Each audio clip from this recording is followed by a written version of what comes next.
एक गांव में अब्दुल्लाह नाम का एक नेक और विद्वान व्यक्ति रहता था। उसका एक बचपन का दोस्त था जो जन्म से गूंगा और बुढ़ापे के कारण कमजोर था।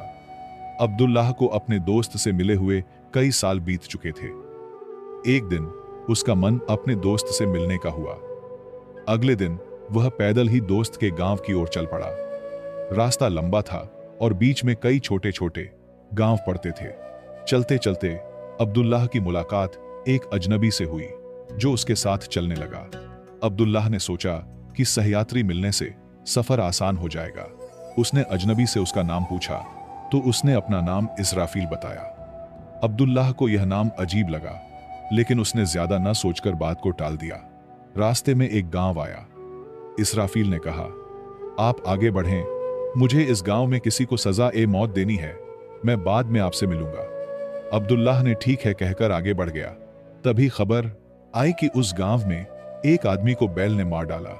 थोड़ी देर बाद इसराफील वापस आकर अब्दुल्लाह के साथ चलने लगा। दोनों आगे बढ़े और एक और गांव के पास पहुंचे जहां एक काफिला रुका था। रात होने वाली थी और अब्दुल्लाह थक गया था। उसने इसराफील से कहा, रात यहीं बिताते हैं, खाना खाकर आराम कर लेते हैं।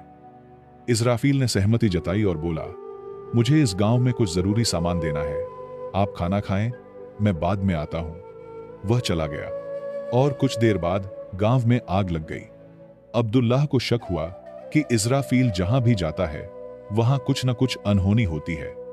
अगले दिन एक तीसरे गांव में इसराफील ने फिर कहा कि उसे कुछ काम है और अब्दुल्लाह को आगे बढ़ने को कहा। इस बार अब्दुल्लाह रुका और उसका पीछा किया। उसने देखा कि गांव में एक आदमी को सांप ने काट लिया और वह मर गया।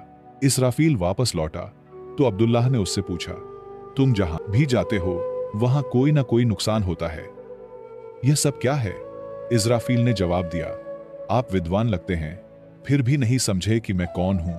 मैं मौत का फरिश्ता हूं और अल्लाह के हुक्म से उन लोगों की जान लेता हूं जिनकी उम्र पूरी हो चुकी है। यह सुनकर अब्दुल्लाह चौंक गया। उसने पूछा, अगली मौत किसकी है? इसराफील ने कहा, अगली मौत तुम्हारे दोस्त की है जिससे तुम मिलने जा रहे हो और उसकी मौत का कारण तुम बनोगे। यह सुनकर अब्दुल्लाह घबरा गया।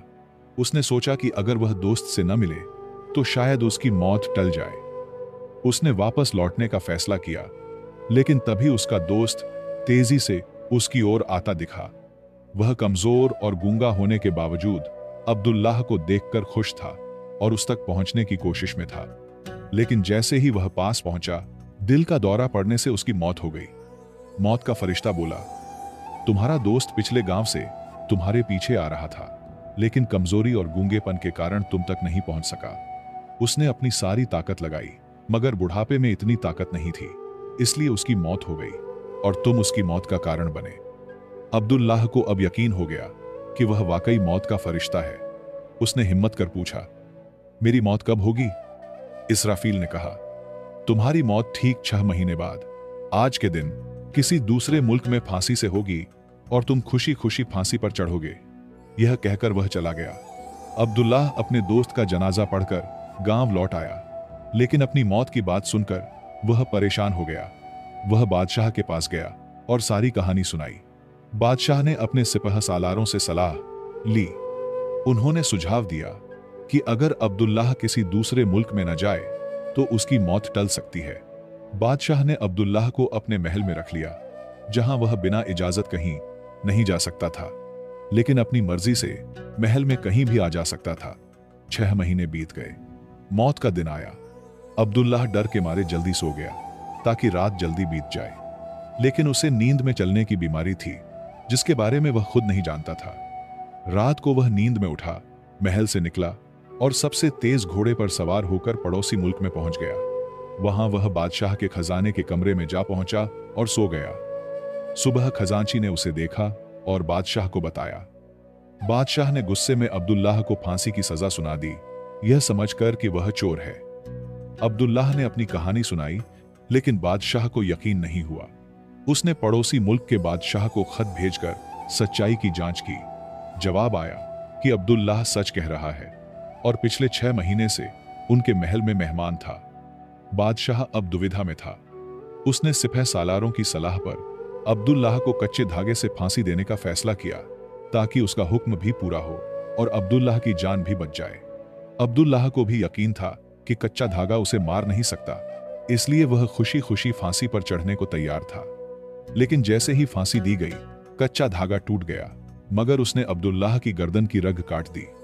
अब्दुल्लाह जमीन पर गिरा, खून बहने लगा और उसकी मौत हो गई। सभी हैरान थे कि इतना कमजोर धागा किसी की मौत का कारण कैसे बन सकता है। इस कहानी से हमें सीख मिलती है कि किस्मत को कोई नहीं बदल सकता, चाहे कितनी सावधानियां बरतें। जो होना है वह होकर रहता है। अगर अब्दुल्लाह अपनी मौत के बारे में न जानता तो वह 6 महीने डर में जीने की बजाय बेहतर जिंदगी जीता। केवल दुआ ही किस्मत बदल सकती है। अगर सच्चे दिल से अल्लाह से दुआ मांगी जाए तो वह कुछ भी बदल सकता है। यह कहानी बहुत पुरानी है और इसे हमने अपने शब्दों में लिखा है। इसमें कितनी सच्चाई है यह अल्लाह ही जानता है।